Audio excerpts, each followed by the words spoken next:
Naka-video na kayo. Wala kami. Kailan. Ano ba una? Pangalan mo? Alam mo konti. Ako si Jim Lan, Joe Johnny Jr. Extra ng LC5, McKinley, Diego.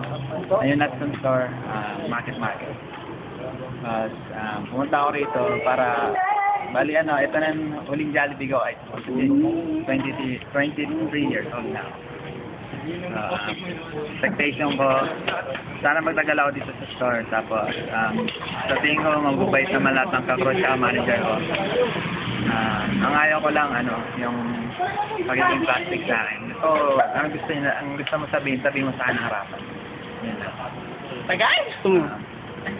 Nga. Gusto ko yung yung... Siyempre, babae na naman. Sa gabi na. Kung anong gusto mo, sabihin mo sa akin harapan. Huwag yung sa iba mo pa sasabihin. May girlfriend ka na? Sa inyo, pwede maraming asawa eh. Pwede maraming asawa, Basta pero kaya. kaya mong buhayin. Ano ba? Talent mo. Talent na. Mag-ano ako magpandang ko sa ilaw.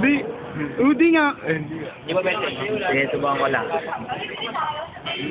Ay, mahina. Di ready to, di naka-ready. Ready. Di naka-ready. Kaya lang hanapin ko lang yung video. Nagla-rap ka rin? Dati. Natingin natin, rapat to. Mahina eh. Wala. Tapos yung konti. Dictionary yung boss yun. Nagsimula ang lahat, ang aking hawakan ng lapis sa papel. Ako si Aristotel, isang estudyante na tulad ng iba, walang magarang gamit o pera, ganun na talaga ang buhay. Ngunit ang ako'y nagsimula tumula, ang lahat ay nabigla, ako ang nasa gitna, at ang lamang ko walang sa akin dapat ahakin. Sinimula kong hanapin ang buhay na para sa akin, ngunit di naging madali yan ang pili kong kapitan para sumakay ng busos sa may dapitan.